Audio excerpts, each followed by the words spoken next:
여러분 안녕하십니까? 정관용입니다. 한국 GM 역시 비정규직 노동자들이 먼저 해고 대상이 되는군요. GM 군산공장 200여 명의 비정규직 노동자들 해고 통보를 받았다고 하는데 어떤 상황인지 다른 방법은 없겠는지 금속노조 한국 GM 김교명 비정규직 군산지회장 이야기 들어보겠고요. 우리 국민들이 느끼는 미세먼지 스트레스가 육아나 출산 문제보다 더 커졌다고 합니다. 이렇게 심각한 문제 해결을 위해서 미세먼지 센터라는 새로운 조직이 출범했는데 이번 이 센터 출범을 주도한 최열 환경재단 이사장 만나보고요. 내일이 99번째 3.1절이죠. 또 위안부 문제 관련한 끔찍한 동영상도 어제 공개됐는데 그런데 이 위안부 문제 관련한 정부의 후속 조치가 전혀 이루어지지 않고 있다면서 청와대 청원운동이 시작됐답니다. 오늘 2부 시간에 정대협, 윤미향 공동대표 초대해서 자세히 이야기 들어보고요. 안진걸의 이웃사람 코너에선 우리 독립유공자 후손들의 이야기 나누겠습니다. 잠깐 광고 듣고 시작하죠. 한국 GM 군산공장 200여 명의 비정규직 노동자들에게 3월 말까지 회사를 떠나라 해고 통보가 이루어졌답니다. 공장 폐쇄 수순의 첫 시작 같은데요. 그런데 이미 2015년부터 한국 GM은 한 1000여 명의 비정규직 해고자들을 해고했었답니다. 그 당시 이미 해고됐던 분입니다. 금속노조 한국 GM 비정규직 군산 지회장 맡고 계신 김교명 지회장 연결합니다. 안녕하세요. 네, 안녕하세요. 2015년에 해고당하셨어요? 네, 2015년 7월 31일자로 해고되었습니다. 몇 년 근무하셨던 곳입니까? 저는 2008년도에 입사해서 7년간 공장에서 일을 했었습니다. 그때 몇 명이 전부 해고당하셨어요?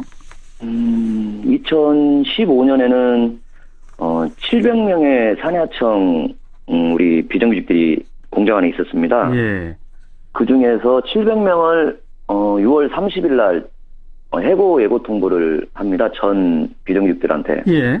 그래서 거기서 사직서를 써야만이 재입사 쉽게 말하면 면접을 볼 수 있는 그 기회가 주어집니다. 예. 그래서 저희는 그때 당시에 사직서를 쓰지 않고 네. 저희는 계속해서 복직 투쟁을 하겠다 해서 저희는 지금까지 했고요. 예. 2015년 14년도에 대략해서 한 1000여 명가량이 지금 비정규직들 그때 정리해고돼서 나갔습니다. 네. 그러니까 그때는 이제 비정규직이니까 계약 해지한다. 사직서를 쓰면은 다시 입사시켜줄지 한번 생각해 보겠다. 이런 식이었다 이거죠? 사직서를 써야만이 쉽게 말하면 재입사 신청을, 신청서를, 입사 신청서를, 사측에서, 업체에서 제시를 합니다. 예. 사직서를 쓰지 않으면은 그 입사 신청서도 받지 못하는 그런 겁니다. 예. 이번에 200여 명 해고 통보가 갔는데 그분들하고 지금 연락을 하고 계시죠? 네, 오늘 지금 급하게 저도 오전에 한 12시 정도에 그 소식을 접해 들었습니다. 예. 그 어떤 식으로 통보를 받았답니까? 또 조건은 뭐랍니까? 지금 군산공장에는 2개 업체에서 한 180명가량의 비정규직 노동자들이 있습니다. 예.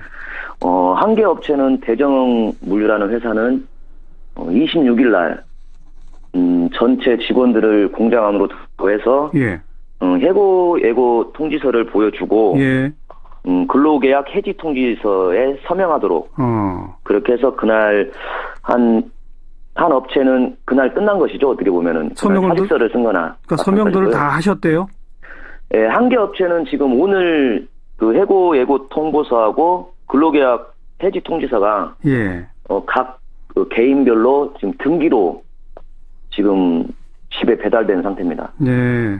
아니 그리고 공장에 불려가신 그분들은 다 그 통지서에다가 서명을 하셨답니까? 예, 전원 다 한 업체 전원은 그 근로계약 해지 통지서에 서명을 하고 다 나왔다고 합니다. 서명을 안 할 수가 없었나 보죠? 서명을 안 해도 자동적으로 공장에서 일할 곳이 없어지기 때문에 일터가 없어지기 때문에 업체 측은 법적으로 책임을 회피하기 위해서 해고 예고 통지서를 한 달 발송을 했고 그러면 3월 31일자로 해고가 되어도 법적으로 문제가 없기 때문에 한 달 전에 지금 발송해서 사직서까지 근로계약 해지 통지서까지 보내면서 거기에 다 사인을 하도록 한 업체는 그렇게 해서 전원 다 지금 사인을 하고 나온 상태입니다. 그 정규직 같은 경우는 이제 희망퇴직 같은 걸 받아가지고 그러면 퇴직금도 주고 또 몇 년치 원금, 임금을 뭐 위로금식으로 주고 이렇게 하지 않습니까? 네, 정규직들은 2000년 기준으로 해서 2000년 이전 입사자는 3년치, 2000년 이후 입사자는 2년치 그 임금을 보전해 줍니다. 희망퇴직 쓰는 조건으로. 그런데 우리 비정규직 노동자들은 이번에 같은 경우는 위로금도 한 푼도 없이 그냥 공장 밖으로 나가라는 그런 지금 업체에서 그렇게 나오고 있습니다. 현 상황은요. 네. 위로금도 하나도 없고 퇴직금은 받나요? 퇴직금은 본인이 그 퇴직연금을 들었기 때문에 그거 이제 별도로 자기가 신청을 해서 받는 것으로 알고 있습니다. 그런데 이 GM이 군산공장 폐쇄하겠다라고 이제 얼마 전에 발표한 바로 그날 말이죠. 네네. 우리 김교명 지회장을 비롯한 한 40여 명의 분들이 이 사람들은 한국 GM의 정규직이다라고 하는 법원의 판결을 받아내신 게 있죠? 네, 저희가 2015년 2월 10일 날 인천지법에 근로자 지위확인 소송을 시작합니다. 그래서 만 3년 만에 2018년 2월 13일 군산공장 폐쇄 결정이 난 4시간 후에 인천지법에서 45명에 대한 근로자 지위확인 송소 승소를 내립니다. 45명은 한국GM의 근로자이다. 한국GM은 고용의 의무를 표시하라고 그때 재판장에 주문을 하셨습니다. 그러니까 협력업체 소속으로 비정규직으로 일했지만 사실상 한국 GM의 군산공장 본사가 업무 지시를 다 했으니 이 사람들은 정규직이다. 이런 판결이었던 거죠?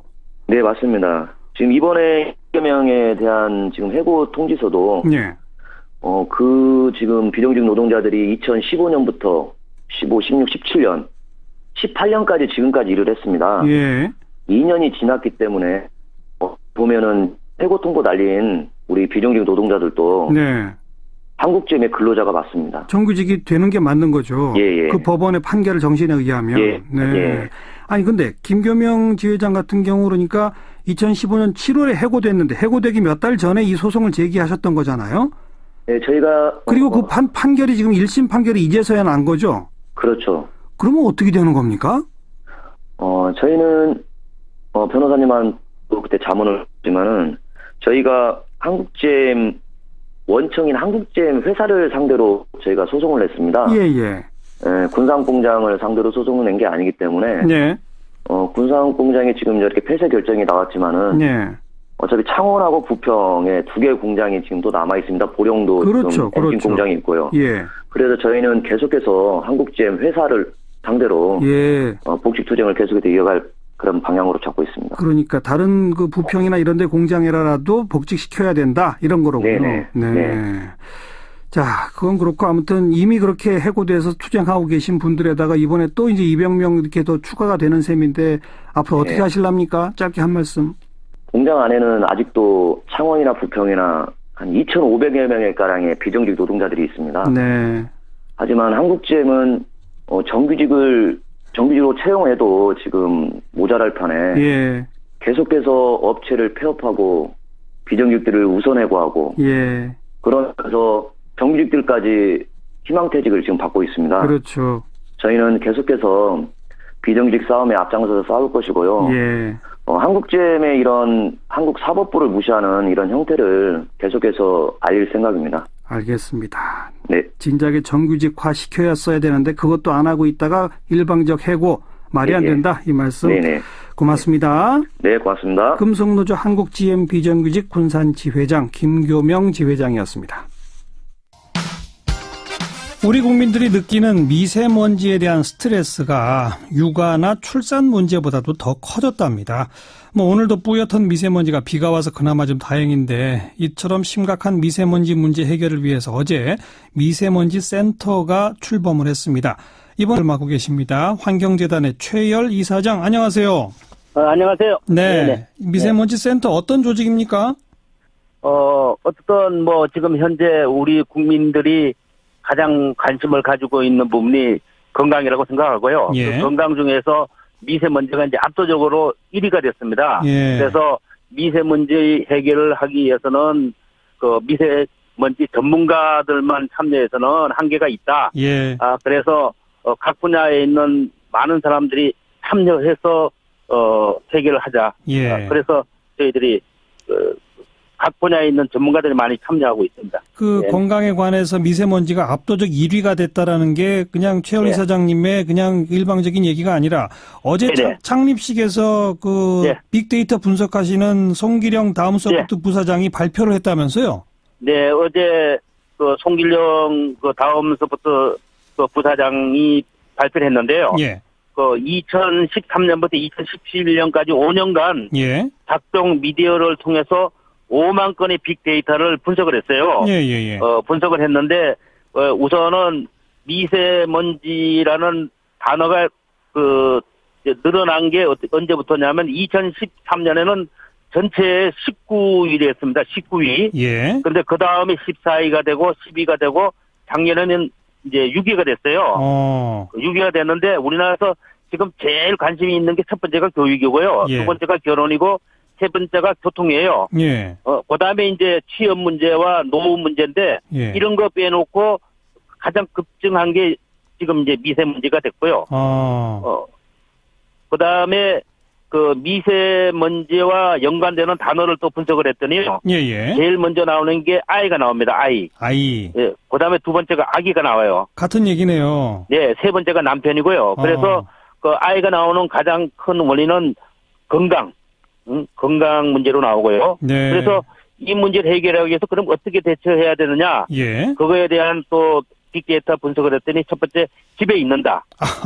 두 번째는 공기청정기. 세 번째는 마스크. 네 번째는 지금 오늘도 비가 오듯이 비가 오는 거.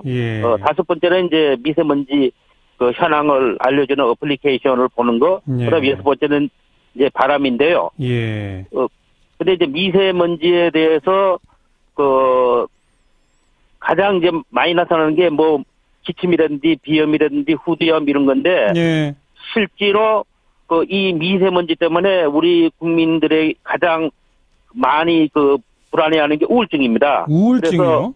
네네.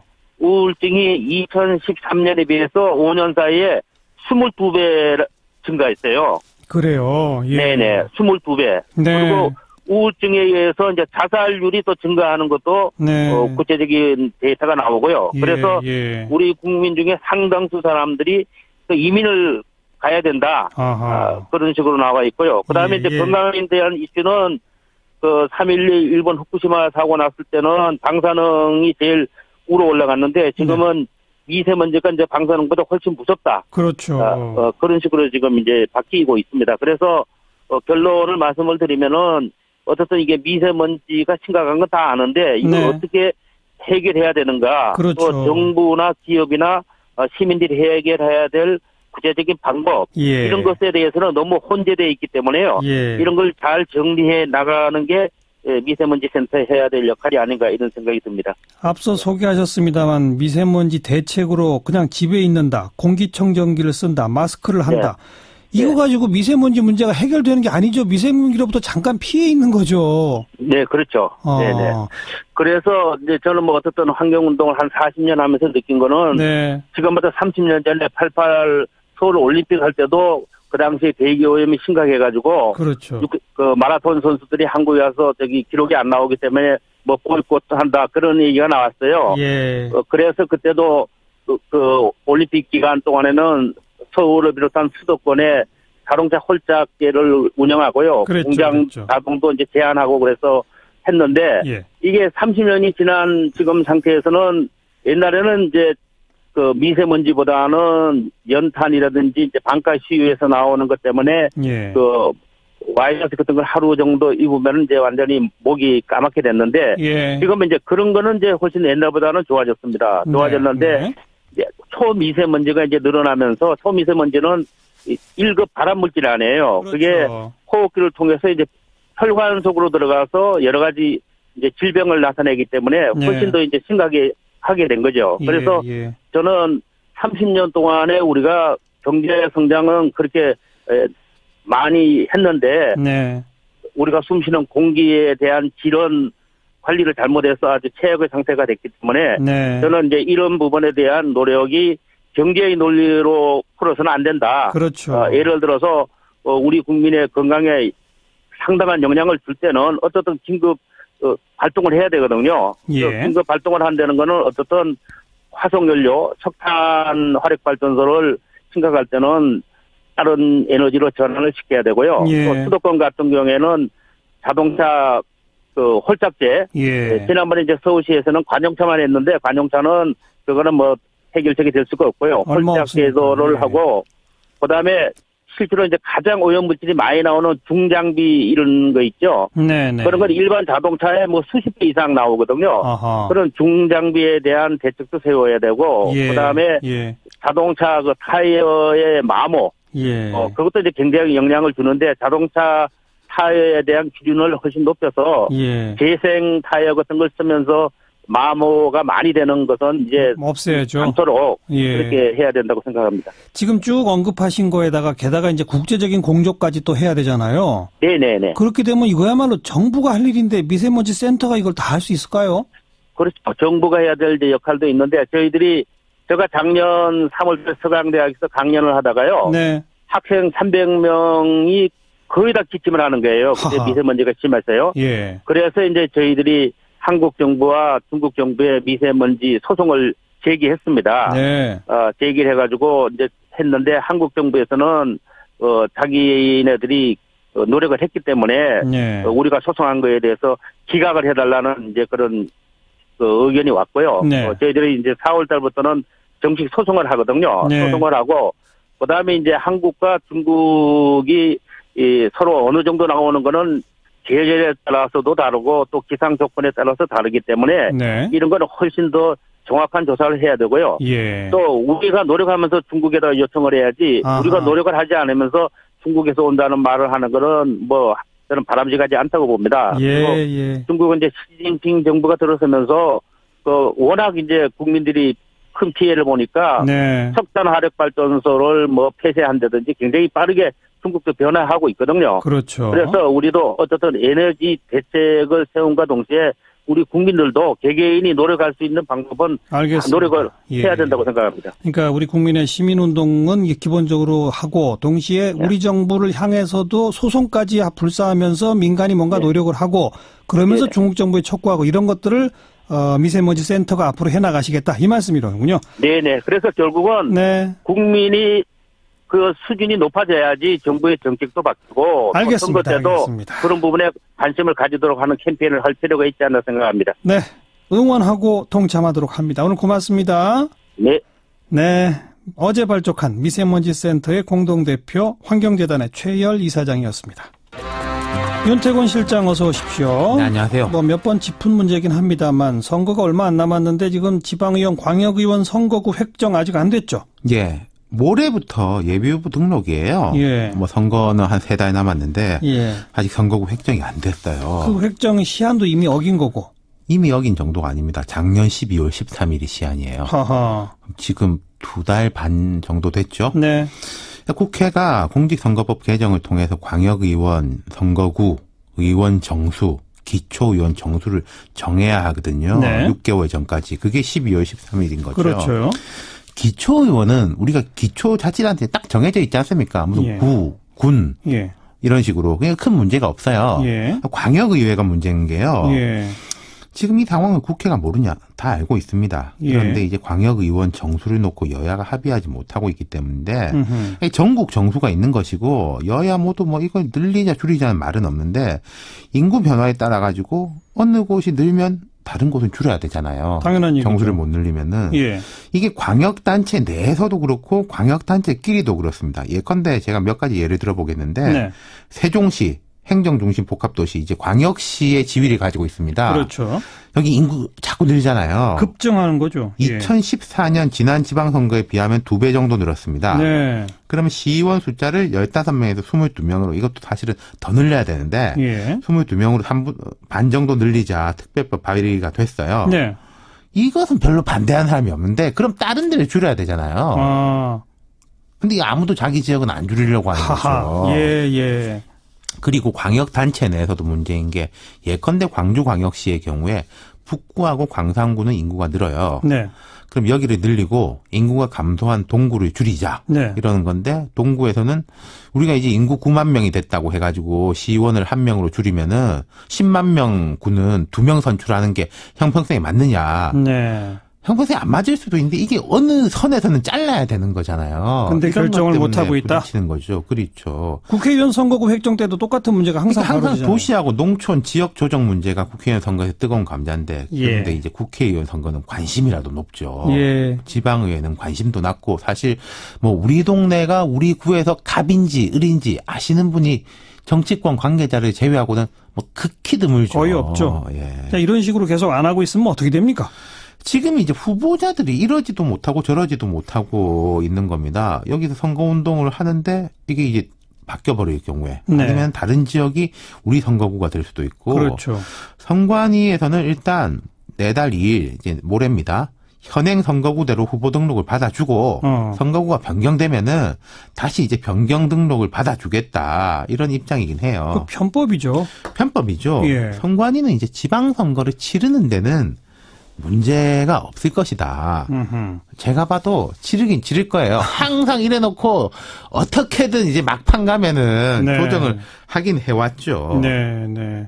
근데 아무튼 국회에서 이걸 합의를 못하고 있다는 거 아니겠습니까? 그렇죠. 그러면 뭐 매번 선거 때마다 이렇다고 또 방금 언급하셨고 그럼 차제에 이런 일 반복되지 않도록 하는 무슨 방법이 없나요? 이게요. 대안이 이제 한 2가지 제시할 수 있어요. 뭡니까? 독립적인 선거구 획정위를 꾸리는 게 아주 시급합니다.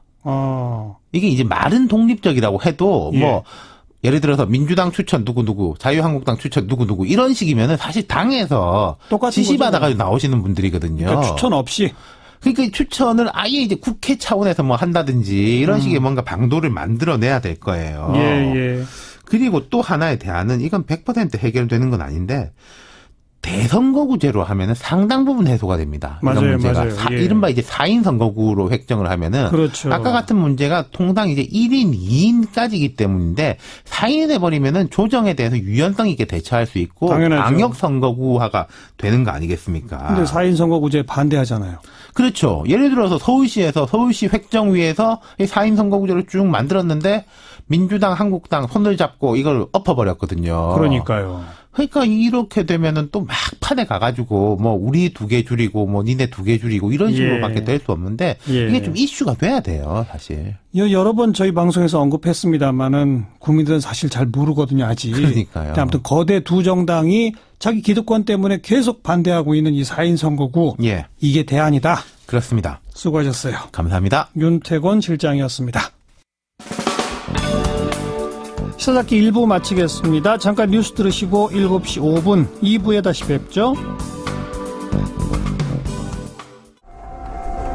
시사잡기 2부 화제의 뜬 뉴스부터 정리해드립니다. CBS 김효은 기자 어서 오세요. 네, 안녕하세요. 첫 소식은요? 네, 자유한국당 이은재 의원이 국회에서 겐세이라는 비속어를 사용해 논란이 되고 있습니다. 겐세이. 네. 일본 말이죠? 네, 맞습니다. 견제라는 뜻인데요. 예전에 당구 게임에서 상대편 공이 진로를 막고 있으면 방위된다는 의미로 겐세이 노타라고 표현을 했는데 지금은 수비라는 우리말로 순화가 됐습니다. 네네. 지금은 이제 당구 연맹도 안 쓰는 일본어 은어를 국회의원이 공식적인 자리에서 사용한 건데요. 어제 국회 교육문화체육관광위원회 전체 회의였습니다. 김상곤 사회부총리 겸 교육부 장관에게 정책 질의를 하는 자리였는데요. 이은재 의원 지역구가 강남 병인데 이 의원은 강남 부동산 집값 인상을 교육부 장관이 했다면서 김 장관에게 강남에 있는 집 팔 거냐 말 거냐라고 따졌고 김 장관은 부동산에 이미 내놨다. 의원님이 집을 좀 팔아달라라고 말하면서 설전을 벌이기 시작했습니다. 그러니까 유성엽 위원장이 두 사람을 중재하고 나섰는데 이 의원이 겐세이 놓는 거 아니냐라고 따지면서 논란이 됐습니다. 유성엽 위원장한테 따졌다? 네. 그 위원장이 뭐라고 그랬어요? 네, 겐세이라는 말은 청년 시절에 당구장 다닐 때 말고는 처음 들어봤다. 게다가 일본어다. 3.1절을 앞두고 공개석상에서 적절치 못한 발언이다라고 지적했습니다. 이게 어제 있었던 일인데도요. 오늘 하루 종일 이은재, 겐세이가 실검에 오를 정도로 네티즌들은 폭발적인 관심을 보였는데요. 정치 희화의 천병이 이 의원이다. 신현희 강남구청장과 외모뿐 아니라 행동까지 닮았는데 둘이 배다른 자매가 아닌가 하는 생각이 든다. 이런 댓글들도 있었고요. 급하니까 그러니까 본토 발음 나온 거 아니냐라는 댓글은 특히나 많은 좋아요를 받았습니다. 이은재 의원은 사과를 했나요? 네, 어제 회의에서 과도한 말씀을 드려 사과한다고 밝혔는데요. 예. 같은 당인 자유한국당 의원들이 이 논란에 다시 불을 지폈습니다. 다시? 예, 오늘 오전 한국당 원내대책회의가 열렸는데 몇몇 의원들이 이 의원에게 농담조로 이렇게 말을 했다고 합니다. 어제 겐세이 멋있었다 라면서 엄지손가락을 들어 보이는가 하면 좀 하던데 라면서 격려까지 했습니다. 네. 특히 장제원 수석 대변인은 20대 국회 최대 히트작 겐세이라고 말하면서 웃었다고 합니다. 뭐가 잘못됐는지도 잘 모르시는 모양이네요. 그런가 봅니다. 다음 뉴스는요? 네, 대학가에서 반민족 친일 행위를 한 교육자들의 동상을 철거해야 한다는 요구가 잇따르고 있습니다. 어떤 동상이요? 네, 그 대표적인 게 고려대에 있는 인촌 김성수의 동상입니다. 예. 동아일보 창업주로 알려져 있죠. 김성수는 고려대에 전시는 보성 전문학교를 인수해 수년 동안 교장을 지냈는데요. 중일 전쟁에 협조하고 일제히 징병, 학병을 지지하는 등 친일 행위를 자행해서 친일 반민족 행위자로 지정됐습니다. 네, 이후에 인촌의 증손자인 김재호 동아일보 사장이 결정 취소 소송을 냈다가 패소했고요. 이에 문재인 정부가 후속 조치로 인촌의 훈장 취소를 의결했습니다. 그리고 이틀 뒤에 고려대 총학생회가 김성수 동상을 철거하고 교내 인촌기념관의 명칭을 변경해야 한다면서 성명을 냈습니다. 학교 측 입장은 어떻습니까? 네, 학교 측은 논의는 해보겠지만 아직 대응할 생각은 없다라는 입장을 밝혔습니다. 고려대 말고도 또 이런 움직임이 있죠? 네, 이화여대가 그런데요. 예. 이화여대 초대 총장을 지낸 김환란 박사 역시 친일 반민족 행위자 명단에 오른 인물입니다. 이대 재학생을 중심으로 구성된 김환란 친일청산 프로젝트 기획단은 지난해 11월 김 박사 동상 앞에 친일 행적이 적힌 팻말을 설치했습니다. 네. 그런데 학교 측이 예고 없이 팻말을 철거해서 현재는 학생 문화관에 전시된 상태인데요.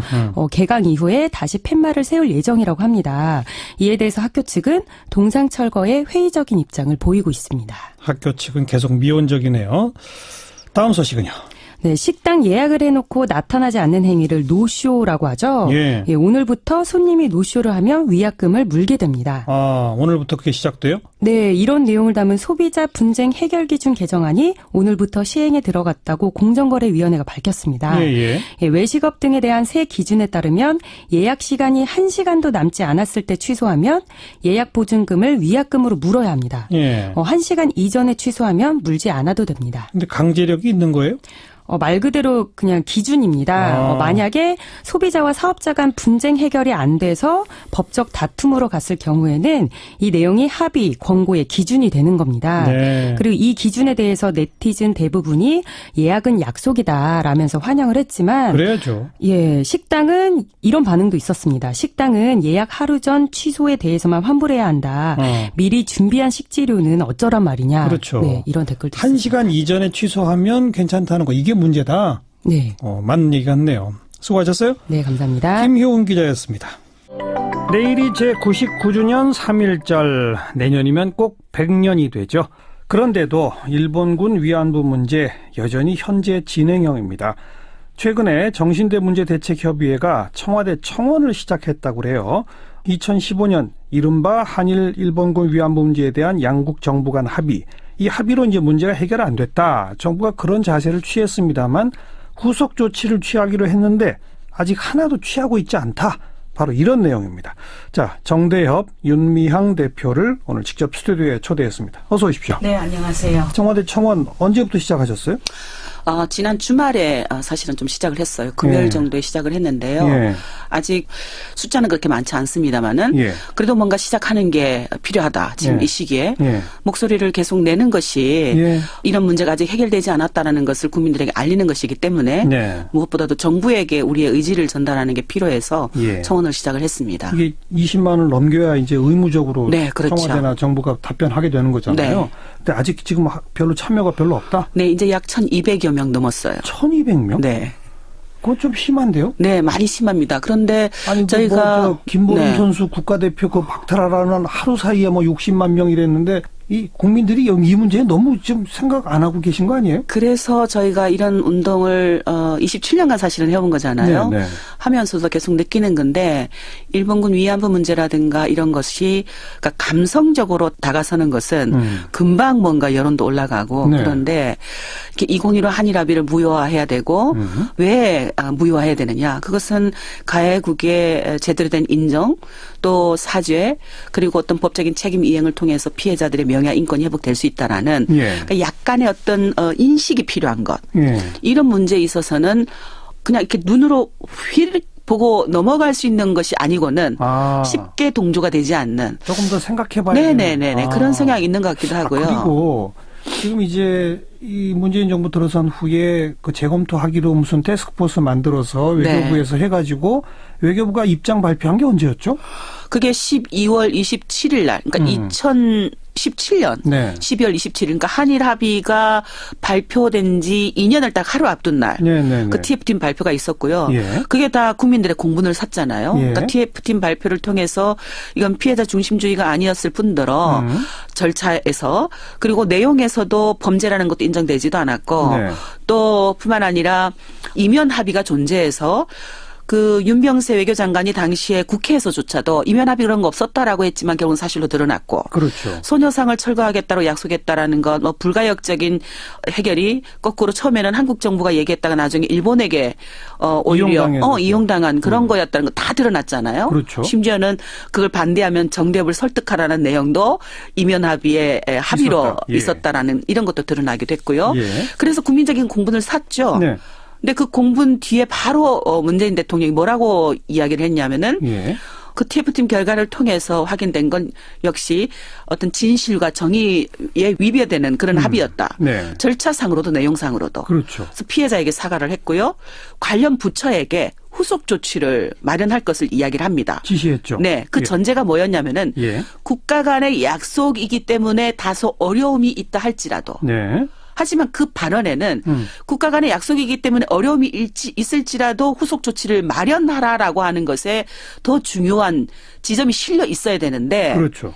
계속 지금 현재 드러나고 있는 것은 외교부도 여성가족부도 그 담당 부처죠. 그 합의를 주도했던 더군다나 화해치유재단을 설치하라고 초법을 휘둘렀던 그 두 부처가 외교부와 여성가족부인데 그 부처에서는 계속 뭐라고 핑계를 대고 있냐면은 대통령께서 말씀하셨던 그 앞에 부분 국가 간의 약속이기 때문에 라고 대통령께서 말씀하셨다. 아이고. 그 합의를 파기할 수 없다 그렇기 때문에. 그걸로 모든 것을 지금 변명을 하고 있어요. 저희들이 그러니까 요구에 대해서. 후속 조치가 지금 하나도 취해진 게 없어요? 없어요. 왜 강경화 장관이 그 10억에는 우리 정부 돈으로 한다 뭐 이런 얘기가 있었잖아요. 네, 그렇죠. 그런데 그 10억에는 일본에 돌려줄지 말지는 추후 협의한다고 했잖아요. 네. 근데 그 후에 아무것도 없는 거예요? 예비비로 아직 편성도 안 됐습니다. 정부 예산 편성도 안 됐고. 네.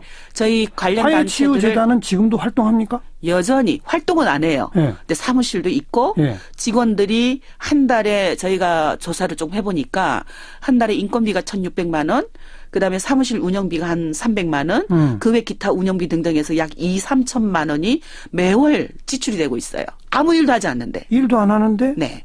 더군다나 정부가 그렇게 그 합의는 해결이 아니었다.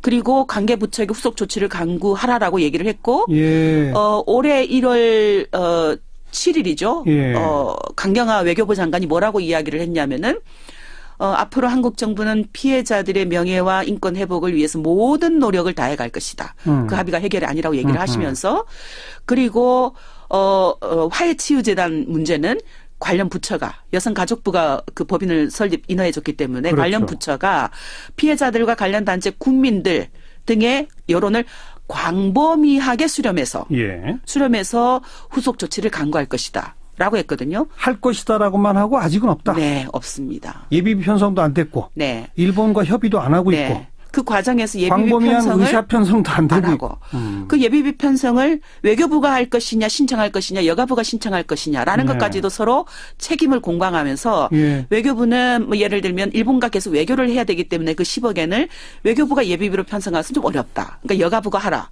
그러니까 여가부가 하는 것에 대해서 저희들이 굉장히 문제 제기를 했어요.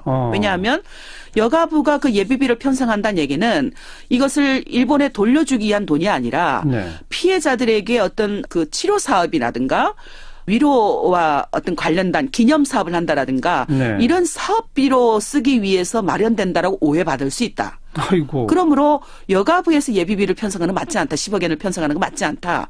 외교부에서 해야 된다라는 저희들의 입장을 전했어요. 서로 핑퐁하고 있는 거예요? 그러면? 결국은 그렇죠. 그 최고 책임을 대통령께서 국가 간의 약속이기 때문에 라는 이 발언으로 지금 그 책임을 밀고 있습니다. 약속이기 때문에 어려움이 있겠지만. 그렇죠. 분명히 대통령은 어려움이 있겠지만 관련 부처에게 후속 조치를 강구하라고 얘기를 했고요. 네. 또 그거에 따라서 피해자들을 청와대 초청한 자리에서도 김복동 할머니를 병원에 방문한 자리에서도 할머니들의 뜻을 받아서 정부가 잘 해결해 나가도록 하겠습니다. 예, 예. 라고 이야기를 했는데 그 관련 부처들이 지금 여전히 안 움직이고 있다. 네, 안 움직이고 있는 거죠. 이런 사실을 우리 국민들이 잘 모르고 있는 거 아니에요? 잘 모르고 있는 거죠. 혹시 그냥 지난번 대통령이랑 강경화 장관 발언으로 다 해결된 걸로 아는 거 아니에요? 그게 저희들이 충격이었는데요. 최근에 이제 저희가 지역으로 좀 방문하는 길도 있었고 위안부 문제 때문에 여전히 그리고 지역에서 또 저희 사무실을 방문해서 대화를 주고받는 과정에 예. 화해치유재단이 여전히 아직도 건재해서 그렇게 일본에서 받은 10억 원을 쓰고 있다라는 예. 이야기를 했더니 대부분 깜짝 놀라요. 왜요? 그래서 이미 해결된 거 아닙니까? 예. 라고 물어서 아니요. 그래서 저희들이 국민청원을 했습니다. 저도 솔직히 네. 일단 활동은 정지된 줄 알았거든요. 아닙니다. 근데 예산이 나가고 그 예산이 아니죠. 일본에서 받은 그 돈이 집행되고 있다. 그렇습니다. 재단 직원들한테 봉급도 주고. 네, 그렇습니다. 이야, 왜 여태까지 참으셨어요? 저희는 계속 소리를 냈죠. 소리를 냈는데 부처를 정부를 향해서. 네, 정부의 소리를 계속 내고 성명서도 계속 내고 예. 요구서도 계속 지속적으로 전달하고 했는데 그런 정서가 있는 것 같아요. 그러니까 대통령께서 그렇게 발언을 하고 외교장관이 그렇게 말을 했기 때문에 잘 될 것이다. 잘 될 것이다. 굉장히 위험한 거죠. 이미 됐다가 아니고? 네. 아니 이미 됐다라고 인식하는 분들도 있고요. 많고. 그리고 좀 기다려라. 잘 될 것이다. 올림픽만 지나면 예. 잘 될 것이다. 뭐 이렇게 이야기하는 분들도 있고 그래서 네, 네. 사실은 그거는 저희들은 조금 위험한 생각이라고 생각하는데 예. 왜냐하면 그냥 기다려서 사회는 변하지 않잖아요. 그렇죠. 끊임없이 누군가 목소리를 내고 목소리를 넘어서서 행동으로 보여주고 네. 그렇게 했을 때 우리 사회가 조금씩 진전되어 왔는데 정권이 바뀌었다라고 해서 이 정권이 그걸 해결해 줄 것이다. 물론 우리도 알고 있죠. 한일 간의 그 많은 까다로운 외교 문제들 또 한반도를 둘러싼 여러 가지 국제적인 정세들 그런 문제를 고려해서 알고 있기 때문에 어려울 것이다. 그럼 뭐 대통령이 이거 어려울 것이지만 후속 조치를 강구하라던 그 말에 대해서 비판하지 않았어요. 그래서. 예.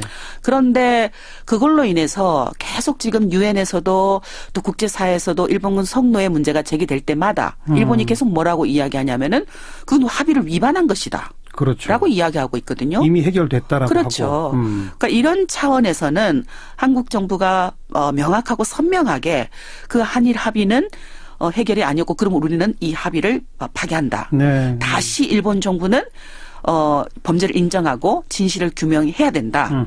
라는 어떤 그런 목소리를 정부가 내야 되겠다. 예. 그런 요구를 하는 거죠. 그리고 지난번 그 평창올림픽 때 아베 총리가 와서 네. 정상회담 자리에서까지 아주 강경한 발언들을 네. 쏟아냈잖아요. 네네. 아베 총리가 일본이 그런 식으로 나가면 우리 정부도 또 한번 세게 쳐야 되는 거 아닙니까? 그렇죠. 근데 안 하고 있는 거죠.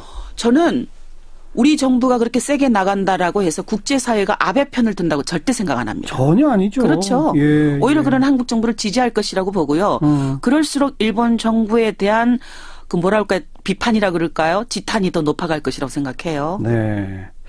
청와대 청원 우리 국민들이 좀 많이 관심 갖고 빨리빨리 참여를 해야 되겠네요. 네. 그래 주셨으면 고맙습니다. 20만 돌파를 시켜야 됩니다. 이거. 네. 저희가 한 달 기간을 했는데요. 네. 한 달 끌 것도 없이 스포츠보다도 더 중요하게 이 역사 문제를 특히 인권 문제를 해야 되지 않겠어요? 그리고 어제인가 그 충격적인 영상이 하나 공개됐잖아요. 네. 그 1944년 9월 15일 네. 중국 윈난성의 텅충이라는 지역인데 네. 그러니까 미군 아마 이 촬영 기사가 찍은 화면 그렇습니다. 같은데 우리 위안부들의 시신이 버려져 있는 모습이 찍혀 있어서 그 당시 위안부에 대한 대량 학살이 있었다라고 하는 설들이 있었는데 영상으로 확인된 거 아닙니까? 그렇습니다. 그거 보시고 어떠셨어요? 막 그냥 눈물을 줄줄 흘릴 수밖에 없었고 예. 그 여성들에게 너무나 죄스럽고 그리고 우리가 3.1절 99주년을 맞이하고 있는데 네. 우리가 정말 할머니들이 늘 말씀하셨던 것처럼 해방되지 않았습니다라는 말이 어쩜 이렇게 절절하게 맞는가 하는 생각을 할 수밖에 없었어요. 네. 그러니까 그동안 피해자들이 증언 속에서 숱하게 내가 있던 위안소에 30명이 있었는데 나 혼자 살아남았다. 예. 누구는 임신을 했는데 어디로 끌려나갔는데 그다음에 돌아오지 않더라. 숱한 증언들이 있었어요. 근데 그 증언들에 대해서 심지어는 일본의 몇 연구자들조차도 그건 네. 너무나 과하다. 그런 일은 없었을 것이다. 예. 규율이 얼마나 엄했는데 등등의 이야기를 하는 연구자들도 있었고요. 일본 정부는 무엇보다도 그런 증언을 다 거짓말이라고 그렇게 호도를 해왔죠. 네. 근데 그게 이 한 문서 발견으로 사실인 것이 그렇죠. 예, 영상 발견으로 사실임이 드러났다라고 저는 생각을 하고요. 이번 기회에 우리 한국 정부가 그동안 일본 정부에게 그 피해자들의 일본군 성노예제로 피해를 입은 여성들의 유해 발굴 네. 한 번도 요구한 적이 없습니다. 예, 예. 모든 자료를 전무를 공개하라고 요구한 적 없어요. 무엇보다도 이번에 이 영상도 사진도 그동안의 사진도 문서도 미군의 그 기록으로 있었다라는 것이 드러났잖아요. 네. 미국에게도 한 번도 요구한 적이 없어요. 그렇죠. 그러니까 이번을 계기로 해서 저는 일본 정부에게도 유해 발굴을 하라라고 그리고 그것을 본국으로 송환해서 고향 땅에 묻어드릴 수 있도록 물론 네. 그 영상에 보면 이미 다 불에 타서 저는 아이고. 가슴이 아팠던 게 공기로 흩어져 버렸겠구나. 네. 그냥 제로 땅 속에 그냥 그렇게 하나의 토양이 되었겠구나. 라는 생각을 할 수밖에 없었는데요. 유해가 아니더라도 그분들의 어떤 그 삶을 하나하나 좀 찾아내는 예, 예. 진실을 규명해 낼 수 있는 활동들이 더 많이 필요한 게 아닌가. 그렇죠. 네. 그래서 무엇보다도 2015 한일합의는 폐기돼야 된다라고 네. 생각을 합니다. 그 영상에 대해서 이 성공회대학교의 강성현 교수가 이 언급한 내용을 보니까 네. 일제한테 그 위안부는 특종 군수품이었죠. 그렇습니다. 군수품 폐기라는 발상으로 자기들이 패전하니까 그렇죠. 위안부를 학살한 거다. 정확한 표현이라고 생각합니다. 참 끔찍해요. 네, 상해에 있던 아소테조라는 일본 군의관이 쓴 일지가 있어요. 군의관은 임무가 뭐였냐면은 조선에서 여성들이 끌려오면 나이가 어리건 많건 성병을 검진을 했어요. 예, 예, 그리고 그 성병 검진 결과를 일지에 기록을 합니다. 예. 사진으로 찍기도 하고요. 예. 근데 어떤 대목이 있냐면은 조선에서 온 여성들은 일본 천황이 사병들에게 내린 최고의 하사품이었다. 아이고. 네, 네. 또 어떤 대목을 넘기면 조선에서 온 여성들은 일본 사병들의 성욕구를 배설하기 위한 위생적인 공중변소였다. 라는 기록이 있습니다. 네. 또 군의관이 쓴 거예요. 그러니까 그건 그 당시에 조선에서 끌려간 일본군 성노예 그 피해자들이 어떤 취급을 당했는지 군수품 어떤 그런 하사품. 네, 하사품 그런 취급을 당한 거죠. 그 영상 할머님들 보여드렸어요? 못 보여드렸습니다. 보여주지 마세요. 저희 쉼터의 할머니들에게 뉴스 다 꺼주세요라고 부탁할 수밖에 없었고요. 예. 네. 예. 내일 3.1절이 문재인 대통령이 기념사를 할 텐데 네. 어떤 내용이 들어가야 한다고 보십니까? 일본 정부에게 당당하게 이 영상도 발견됐고 일본군 성노예제 피해자들에게 가해진 그 범죄에 대해서 국제인권 기준이 정한 대로 사죄하고 배상하라. 그리고 무엇보다도 다시는 이와 같은 일을 저지르지 않겠다는 약속을 예. 국제사회를 향해서 하라라고 요구를 해야 된다고 보고요. 네. 어쩌면 3.1 독립 선언은 이 현 정부에서는 2015 한일합의 폐기로 시작돼야 된다고 봅니다. 그것을 네. 통해서 정의로운 해결이 이루어져야 된다고 봅니다. 바로 얼마 전에도 또 한 분 돌아가셨고. 네. 지금 몇 분 살아계시죠? 이제 30분이 살아계신데요. 무엇보다도 우리 아마 화면에서 많이 보셨을 텐데 올해 이제 93세가 되셨는데 김복동 할머니. 편찮으시잖아요. 네, 유엔에도 가셨고 미국 국무부에도 가셔서 미국 정부에게도 이야기를 하고 노르웨이, 일본, 세계 안 간 나라가 없어요. 그래서 심지어는 프랑스의 AFP 통신하고 국경 없는 기자회가 2014년에 15년에 김복동 할머니를 백인의 영웅으로 네. 만델라 등과 함께 네. 또 마틴 루터 킹 목사와 함께 선정을 했거든요. 그 할머니가 지금 암과 투병 중이십니다. 아이고. 2015 한일 합의 이후에 할머니가 큰 수술을 하셨는데 수술 후에 내가 이대로 누워 있을 수 없다고 해서 계속 활동을 하셨어요. 그 뒤에도 유엔을 가시고. 그러니까 그걸로 인해서 조금 더 몸이 안 좋으셔서 다시 또 올해 작년에 말에 또 수술을 하셨고요. 지금 투병 생활을 하고 계신데 이 할머니들에게 드릴 수 있는 99주년 3.1절의 의미가 뭐겠는가. 그렇죠. 네. 101세 최고 고령자가 지금 한 분 계신데 그분도 역시 병상에서 기억을 다 잊어버렸으면 좋겠는데 차라리 그분들이. 그런데 저희가 방문을 하면 나쁜 놈들 네. 그걸 되뇌이시거든요. 그러니까 그런 일이 빨리 우리 정부로 인해서 해소되었으면 좋겠습니다. 뭐 저희도 조금 그동안 등한히 해왔던 것 같아서 죄송스럽고요. 네. 우리 국민들도 이게 진짜 해결된 게 아니다. 네. 정확히 인식하시고 대통령을 향해서 여성가족부와 외교부를 향해서 외치고 정부는 빨리 응답하기를 바라겠습니다. 오늘 나와주셔서 고맙습니다. 네, 고맙습니다. 네, 정신대 문제대책협의회 윤미향 대표였습니다. 워낙 오래간만에 비다운 비가 내리고 있어서 함께 듣겠습니다. 임현정이 부른 사랑은 봄비처럼 이별은 겨울비처럼. 사운드 오브 뉴스로 이어갑니다. 김민하 기자 어서 오세요. 안녕하세요. 들어볼 소리는요? 오늘은 2월의 마지막 날이죠. 지금으로부터 58년 전 1960년 오늘 이승만 정권의 독재에 반대하고 민주주의를 요구하는 운동이 대구에서 있었습니다. 그래서 올해 처음으로 정부 차원의 기념식도 열려서 대통령이 참석을 했는데요. 기념사를 같이 들어보시죠. 정치 권력이 국민 위에 군림하면서 행세했던 시절이 있었습니다. 그러나 바로 이곳 대구에서 용기 있는 외침이 시작되었습니다. 그 외침이 오랫동안 온 나라를 가두었던 체념과 침묵을 깼습니다. 우리는 정당하다. 정의는 살아있다. 횃불을 밝혀라. 동방에 빛들아. 대구의 고등학생들이었습니다. 어묵했던 시절 바위 위에 계란치기 같았을 최초의 저항. 하지만 학생들은 두려움을 떨치고 거리로 나섰습니다.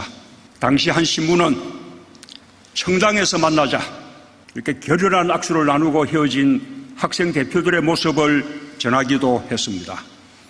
그것이 광복 이후 최초의 학생민주화운동 2.8 민주운동입니다. 네, 2.8 민주운동 좀 생소한 분들도 계실 텐데 소개해 주세요. 1954년도에 이승만 자유당 정권이 이제 4.4.5 꾀원으로 종신집권을 기도를 하죠. 그래서 1960년 3월 15일에 예정된 대통령 선거에서는 정권을 꼭 바꿔야 된다. 이런 여론이 커졌던 상태였던 겁니다. 네. 근데 이해 2월 28일 일요일 야당의 부통령 후보였던 장면 박사가 이제 대구에서 선거 연설을 계획한 상태였는데요. 당시에 대통령 후보였던 조병호 박사가 이제 급서한 상태였기 때문에 기대가 이제 장면 박사에게 굉장히 크게 이제 몰려있던 상황이었던 거죠. 네. 그래서 이승만 정권은 학생들이 유세장에 몰릴 가능성이 있다고 생각을 해서 대구 시내 공립고등학교에 일요일 날도 등교를 해라 이렇게 지시를 했던 겁니다. 학생들은 이에 따르지 않고 걸기를 해서 이승만 정권을 규탄을 했던 거고요. 경찰에 연행을 돼서 고통을 받은 학생들이 많았고 교사들도 그 피해를 입은 그런 상황들이 벌어졌습니다. 하지만 이 사건은 언론이 좀 여러 가지 압박에도 불구하고 보도를 하면서 이게 이제 3.15 마산에 이거 4.19 혁명까지 이어졌다 이렇게 이제 보고 있는 거죠. 네, 2.8 민주운동일이 국가기념일이 된 과정도 소개해 주세요. 원래 과거부터 기념사업회 주관으로는 기념식이 치러져 왔는데요. 지난해 기념식에서 국가기념일 지정을 추진하자 이 선언이 이제 나왔습니다. 이후에 범시민 추진위가 구성이 됐고 100만인 서명운동, 국민 대토론회 개최 등을 통해서 여론 수렴과 홍보가 이어졌고요. 그래서 지난 9월 달에 국가기념일 지정 촉구 결의안이 국회 본회의를 통과하게 된 것이고 지난 1월 30일 국무회의 거쳐서 2월 6일 날 국가기념일로 공식 선포가 됐다는 것이죠. 네. 이에 따라서 민주화운동 중에서는 3.15 의거, 4.19 혁명, 5.18 광주민주화운동, 60항쟁에 이어서 5번째로 국가기념일이 됐습니다. 2.8 민주운동일 이것도 함께 기억해야죠. 다음 뉴스는요? 김영철 북한 조선노동당 중앙위 부위원장이 왔다가 다시 돌아갔는데 여전히 이것 때문에 발생한 전국 경색이 완전히 풀리지 않고 있죠. 하지만 일단 오늘 여야가 본회의를 여는 방안에 합의를 해서 진행이 좀 됐습니다. 5.18 민주화운동 진상규명특별법, 근로시간을 단축하는 내용의 근로기준법 개정안 등 여야가 합의한 65건의 법률안이 처리가 됐고요. 또 김성곤 국회 사무총장 내정자 임명 승인안도 처리가 됐습니다. 이후 국회에서는 김영철 박람회에 대한 긴급 현안 질의가 이어지고 있는 상황입니다. 또 국회 국방위원회는 송영무 국방부 장관의 장관이 출석했죠.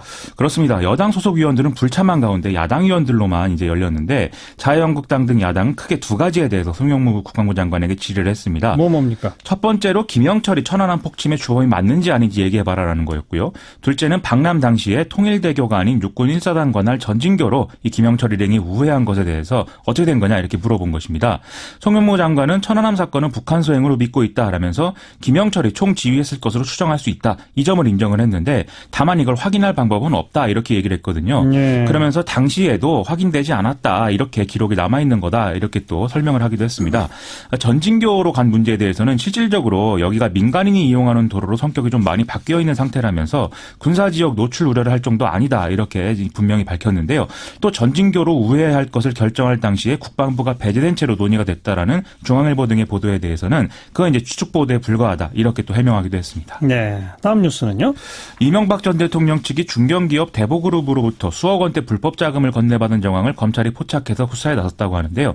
검찰은 대보그룹이 이명박 정부 시절인 2010년경에 관급공사 수주 청탁을 하면서 이명박 전 대통령 측근 인사에게 수억 원대 금품을 전달한 것으로 보고 있다고 합니다. 따라서 이 돈이 이명박 전 대통령까지 전달됐는지 여부가 앞으로 조사의 핵심이 될 것으로 보입니다. 좀 생소한 이름이네요. 대보그룹 어떤 곳이에요? 이 대보그룹은 전국 각지에서 고속도로 휴게소 운영 그리고 교통정보 시스템 관리 등의 이제 그런 일들을 주 업무로 하고 있는데요. 그룹 회장이 200억 원대 횡령 등의 혐의로 기소됐다가 지난해 징역 3년형이 확정돼서 현재 수감 중인 상태입니다. 이 대보그룹은 여러 차례 한국도로공사와 유착 관계가 있는 거 아니냐 이런 의심을 받은 바 있는데요. 도로공사 임원 출신을 계열사 고문으로 취업시킨다든지 휴게소 운영권 등을 편법으로 동원해서 입찰 받았다든지라는 내용으로 국정감사에서 여러 차례 또 문제가 되기도 했습니다. 네. 이명박 전 대통령에 대해서는 자꾸만 확대되는군요. 혐의가. 그렇습니다. 다음 뉴스는요? 자고 일어나면 미투 운동 관련 새로운 뉴스들이 나오고 있는데요. 네. 지금 조민기 카톡이라는 단어가 실시간 검색어 최상위 순위에 오르내리고 있습니다. 오늘 피해자 모 씨가 스포츠조선과 인터뷰에서 이 배우 겸 교수 조민기 씨가 카카오톡으로 성희롱을 했다. 이런 피해 사실을 밝혔기 때문인데요. 피해자는 2015년 8월 달에 술자리에서 조민기 씨를 처음 만나서 이제 전화번호를 교환을 했는데 이후에 부적절한 메시지와 자신의 나체 사진 등을 전송하더라는 것이죠. 네. 조민기 씨는 곧 경찰 조사를 받게 될 것으로 보입니다. 또 이곳저곳에서 폭로가 이어졌죠. 오늘은 충북 육군 모부대 소속 중령이 여군 장교를 성추행해서 보직해임 처분을 받았다. 이런 소식도 보도가 됐고요. 또 국내 4대 회계법인 중 한 곳인 한영회계법인에 근무하는 여성 회계사가 익명 게시판에 한 임원을 지적해서 성추행 당했다는 글을 올렸지만 회사가 이걸 삭제해버렸다. 뭐 이런 소식도 같이 보도가 됐습니다. 네. 또 오늘 아침 더불어민주당 안민석 의원이 CBS 김현정의 뉴스쇼에 나와서 체육계 미투 운동도 곧 시작될 거다. 이렇게 예고를 해서요. 한동안은 좀 폭로들이 이어질 것 같습니다. 천주교 쪽은 소속 신부 성폭력 공식 사과했죠. 한국 천주교 주교회의 의장 김희중 대주교가 수원교구 소속의 한모 신부의 성폭력 사실에 대해서 공개 사과를 했는데요. 이번 사건을 거울 삼아서 속죄하고 사제들의 성범죄에 대해 제보의 사실 여부를 철저히 확인해서 교회법과 사회법 규정에 따라 엄중히 처벌하겠다. 이렇게 얘기를 한 거죠. 네. 수원교구 소속 한모 신부는 2011년에 아프리카 남수단 선교 봉사활동 당시에 봉사단으로 함께 있던 여성 신도를 성추행하고 강간 시도했다. 이게 보도가 돼서 화제죠. 사회 모든 분야가 변해야 됩니다. 맞습니다. 수고하셨어요. 고맙습니다. 김민아 기자였습니다. 어렵게 살아가는 우리 이웃들 돌아보는 안진걸의 이웃 사람입니다. 오늘은 어렵게 살아가시면 안 되는 분들인데 어렵게 살고 계신 분들 생각합니다. 내일이 3.1절이죠. 그런데 독립운동하면 3대가 망한다. 이런 말 여러분 기억하시죠? 독립유공자 후손들 어렵게 살아가고 있는 그 현실을 짚어보겠습니다. 참여연대 안진걸 사무처장 어서 오십시오. 네, 안녕하십니까. 네, 진짜 3대가 망하죠? 예, 뭐 그런 이야기가 많이 있었는데 주변에도 어렵게 사는 이제 독립유공자라든지 뭐 민주화투쟁 관련자들 자녀들이 있지 않습니까? 예. 근데 실제로 예전에 한국일보에서 그 광복 70주년에 맞아서 조사를 해보니까요. 광복해온 6,830명 전원을 대상으로 조사를 했는데요. 네, 그분 광복회 회원이라는 건 유공자 후손. 예, 독립유공자 후손들 그렇죠. 또는 이제 아직 생존해 계신 우리 독립투사분들이신데 응답자 75.2%가 올 소득이 200만 원 이하인 걸로 드러났습니다. 75.2? 4분의 3? 맞습니다. 거의 대부분인 거죠. 그러니까 200만 원이라는 건 겨우 이제 최저임금 조금 더 받는 선에서 허덕이고 살아가는 분들인데. 그렇죠. 이제 이게 대비돼서 뭐 친일을 하면 3대가 흥하다 이제 이런 말도 있지 않습니까? 그러니까요. 그러니까 그분들은 친일하고 또 친미하고 군사독재 또 빌붙고 주도하면서 예. 잘 살고 떵떵거리고 예. 오히려 독립투사하고 민주화운동했던 분들은 죽거나 다치거나 이렇게 가난하게 네. 3대, 4대까지. 이제 그게 또 법에도 문제가 있었더라고요. 정부가 지금 예. 지원은 하고 있죠. 예, 맞습니다. 근데 너무 부족한 거죠. 그렇죠. 독립유공자유예에 관한 법률이 있어가지고 예. 보상금이나 생활지원금 나가긴 했는데 예. 그전에는 원래 우선순위자 1인만 지원을 해준 거예요. 후손 가운데 한 명? 예, 배우자나 뭐. 그러니까 지금으로 보면 대부분 이제 돌아가셨을 그렇죠. 거고 예. 자녀보다도 손자녀가 더 많을 텐데. 예, 그러니까 손자녀라 그러면 배우자들만 받았던 거예요. 그러니까 손자녀로 따지면 못 받았던 거예요. 전혀. 근데 이제 문재인 대통령이 여러 번 이야기했잖아요. 이 독립운동하면 3대가 망한다는 이 속설을 깨겠다. 제대로 나라를 위해서 헌신한 분들을 제대로 챙기고 기리겠다. 예. 하면서 작년에 이제 제도가 바뀌어가지고 이제 자녀나 손자녀까지 다 지원금을 받을 수 있게 되어 있습니다. 전원이요? 예, 그래서 아니. 근데 이제 전원은 아니고 기준 중위소득이 50% 이하인 소녀녀들은 올 46만 8천 원, 중위소득 70% 이하인 경우에는 33만 5천 원까지 생활지원금을 지원하는데. 중위소득이라고 하는 건 우리나라 이제 평균 전체 평균의 딱 중간 소득이잖아요. 예, 그러니까 거기에 절반도 또 절반이야. 안 되는 분한테 예, 또 70% 이하. 한 달에 46만 원? 예. 아, 이것도 너무 적죠. 근데 작은데. 근데 우선 정부가 실태 파악은 제대로 하고 있어요. 아, 이게 이제 좀 이따 우리가 연결도 하겠지만은 우리 도산 안창호 선생님이 만드신 우리나라의 대표적인 NGO죠. 흥사단. 그런 일을 많이 하고 좋은 일을 많이 하고 있습니다. 네. 흥사단에서 정부에 정보공개 청구를 해봤습니다. 그동안 이런 독립유공으로 훈장을 받으신 분들, 포상을 받으신 분들이 한 15,000명 가까이 되는데 네. 그들의 직계, 비속, 거주지, 그다음에 연령대, 학력, 경제 수준을 한번 정보공개 청구했는데 이거에 대한 자료가 없는 겁니다. 우리 정부에도 안타깝습니다. 실태 조사가 안 돼 있다. 다만 이제 독립유공자유예법에 관해서 아까 전에 그 1순위로 지원을 받는 분들이 있다 그랬잖아요. 네네. 그 한 분씩 그분들이 한 7,509명 되나 봅니다. 그러니까 거기에 이제 조사를 해보니까 이제 생존에 계신 우리 독립유공자들이 한 59명 계시고요. 네. 그 다음에 이제 이 선순위 지원을 받는 분들의 연령이 76세라는 것 정도는 확인이 됐습니다. 법을 바꿔야죠, 이거는. 예, 그렇죠. 그러니까 일단은 그 빠짐없이 3대뿐만 아니라 4대까지 이제 내려가는 거거든요. 이분들이 허덕이지 살지 않도록 예산이라든지 빠짐없이 지원될 수 있도록. 그다음에 국가가 최소한 독립유공자와 그 자제분들에 대한 실태 파악은 철저히 해놓는 것으로 법과 제도도 보완돼야 되겠습니다. 방금 언급하셨던 그 흥사단이 정부가 제대로 이렇게 일을 못하는 사이에 독립유공자 후손들을 여러 면에서 지원해왔거든요. 맞습니다. 예. 유공자들 손자녀들 장학금도 주고 뭐 자부심 갖게 하기 위해서 독립유적지 탐방도 다니고 했는데 거기 독립유공자 후손 돕기 흥사단의 그 본부 상임 공동대표 한 분 연결합니다. 이분도 독립유공자 후손이세요. 이춘재 대표님 안녕하세요.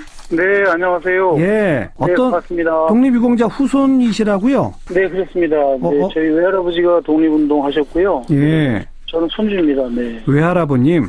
네네. 어떤 독립운동을 하셨어요? 외할아버님이 이제 평화북도 선천 분이신데요. 거기서 이제 그 대한청년단을 조직해가지고 독립운동을 하시다가 그 선천에서 이제 그 친일파 관료들을 처단하시고 그다음에 분자금을 그 당시 2,000원을 모아가지고 임시정부로 가셨어요. 상해 임시정부에서 김구 선생님하고 같이 정의단이라는 걸 만들어가지고 네, 그 독립운동을 상해에서 쭉 하시다가 그다음에 이제 일본 밀정에 의해서 잡히셔가지고 한국에 압송돼가지고 이제 한국에서 그 평양에서 재판을 받으셨죠. 그래서 옥살이를 한 7년형을 받으셨는데 5년 정도 살다가 이제 병으로 나오셨고요. 특이점은 이제 그 평양 고법에서 그 재판 받으실 때 16번을 받으셨는데 그 가인 김병로 선생님 계시잖아요. 우리나라 그 법조인의 뭐 정말 태루격이신 분이죠. 그분이 이제 저희 외할아버지 변론을 자청하셔가지고 해주시고 그랬습니다. 외할아버지라고 했으니까 이제 어머님은 어린 시절 그 외할아버지 기억을 하시던가요? 네, 어머니 10살 때 돌아가셨는데요. 사실은 이제 어머니가 아버지가 계속 감옥에 오래 계셨고 해서 돌아가실 때 정도 추억을 얘기하시는데 굉장히 이제 우리 사실 외할머니가 너무 힘들게 사셨고요. 그렇겠죠. 예, 뭐 일찍 돌아가시고 자손들은 다 상해에 남아 있었으니까요. 예. 이제 그다음에 이제 뭐 어머니도 이제 그 나라 학교가 없으니까요. 네. 그래서 처음에는 이제 상해는 프랑스 조차 지역에 임시정부가 있을 때는 이제 한국의 그 상해 임시정부에서 운영하는 학교가 있었거든요. 예. 인성학교라고 예. 이제 거길 다니시다가 예. 일본군이 점령하니까 이제 다 쫓겨나고 예. 그래서 이제 중국 학교로 갔다가 또 일본 학교 갔다가 뭐 학교를 수도 없이 옮겨 다니시고 밀정들은 계속 쫓아다니고 예. 그때는 할아버지가 안 잡히셨을 때니까 뭐 하여튼 굉장히 힘드신 세월을 보내셨죠. 예. 그러니까 어머님 어린 시절 외할아버지는 돌아가셨고 외할머니는 그 어린 자녀들 데리고 생계를 책임지셔야 했고 학교도 변변치 않으니까 제대로 공부도 못 하셨을 거고 그러셨죠. 네. 그렇게 되니까 이제 그 자손들이 다 힘들어지는 거 아니겠습니까? 그래가지고 이제 해방이 돼가지고 평화북도로 돌아오셨는데 네. 뭐 집도 없고 뭐 생활 터전이 없으니까요. 예. 다 힘드시다가 이제 또 6.25 전쟁 나니까 또 부산으로 피난 내려오시고 그랬죠. 예. 그 일생의 삶이 대단히 고단하셨죠, 사실은. 네. 지금 흥사단에서 이게 유사한 분들 여럿 만나고 계시잖아요. 예, 그렇습니다. 다들 비슷한 그런 역사적인 삶을 그 이야기하시는 거죠? 그럼요. 그 어려운 분들이 너무 많고요. 사실 이 운동을 해보니까요. 예. 너무 가슴 아픈 게 지금 독립운동 후손의 한 70% 가까이가 이제 극빈층이거나 차상위 계층이에요. 그렇다고요. 예. 네. 근데 그분들에 대한 처우도 너무 약하고. 예. 사실은 저는 제일 이 일을 하면서 가슴 아팠던 게 그 흥사단에서 장학금을 주지 않습니까? 후손들을 찾아서. 예. 그럼 그 애들이 학교에다가 선생님한테 이거를 비밀로 해달라고 하는 애들이 있어요. 왜요? 그 독립운동 후손이면 자랑스러워야 되는데. 예. 자기가 독립운동 후손이긴 하지만 가난하기 때문에 돈을 받는다는 거에 대한 부끄러움이 있더라고요. 하하, 네. 그러니까 저는 이게 너무 안타까운 게 그러네요. 국가를 위해서 싸운 조상들을 자랑스럽게 생각하는 분위기가 돼야 되는데 예. 심지어 그런 정도의 아이들이 있다는 건 너무 가슴 아픈 일이죠. 사실 숫자가 많고 적고를 떠나서 충격적입니다. 그 말씀. 네.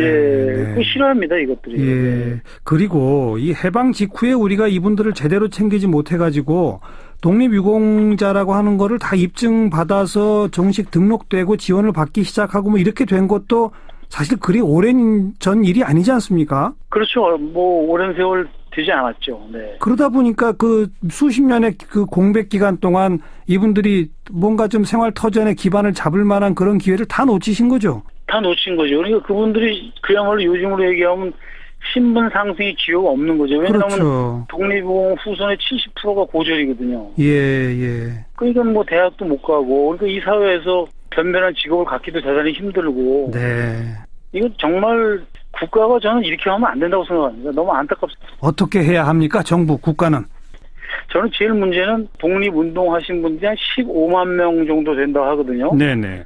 근데 지금 우리가 논의하고 있는 그 국가에서 돈을 받는 사람은 10%밖에 안 돼요. 그렇죠. 15,000명. 그럼 나머지 13만 5천 명은 아무 국가가 인정도 안 해주고 뭐 금전 지원은 말할 것도 없고요. 그런 사람들은 정말 너무 힘들게 살다가 돌아가셨는데 저는 그분들에 대해서도 조속히 명예를 회복해 드려야 된다고 생각하고요. 네. 또 한 가지는 이 독립운동 유공이 이제 저희 할아버지도 상해에 계셨지만 너무 상해 쪽으로 지금 집중돼 있고 실제로 투쟁을 많이 한 만주에서 항일 투쟁을 했던 분들에 대한 건 굉장히 적거든요. 연구도 안 돼 있죠, 제대로. 연구도 안 돼 있죠. 예. 이제 그런 부분도 저는 좀 더 활발한 연구가 돼야 되지 않을까 그런 생각도 알겠습니다. 하고요. 네, 그렇습니다. 먼저 이춘재 대표님께 제가 죄송합니다부터 말씀드려야 될 것 같아요. 아닙니다. 아이고. 관심 가져주셔서 감사드립니다. 오늘 고맙습니다. 네, 고맙습니다. 네, 흥사단의 독립유공자 후손 돕기 본부 상임 공동대표 이춘재 대표셨고요. 네. 안진걸 처장도 죄송하죠. 예, 마음이 굉장히 무겁고 우리 이춘재 대표님 인터뷰 들으면서 독립유공자 후손 돕기 본부 흥사단 이제 흥사단 교육 운동본부라는 곳에 가입이 되어 있는데 후원금 조금 내고 있는데 제일 먼저 독립유공자 후손돕기 운동본부 후원부터 해야겠구나. 그리고 또 민족문제연구소라고 이렇게 친일 문제 잘 정리하는 우리 있죠. 예, 아주 유명한 민간 연구소가 있는데 예. 거기 이제 후원금 10,000원 내고 있는데 조금 5,000원이라도 더 올려야겠다 이런 생각을 해보게 됐고요.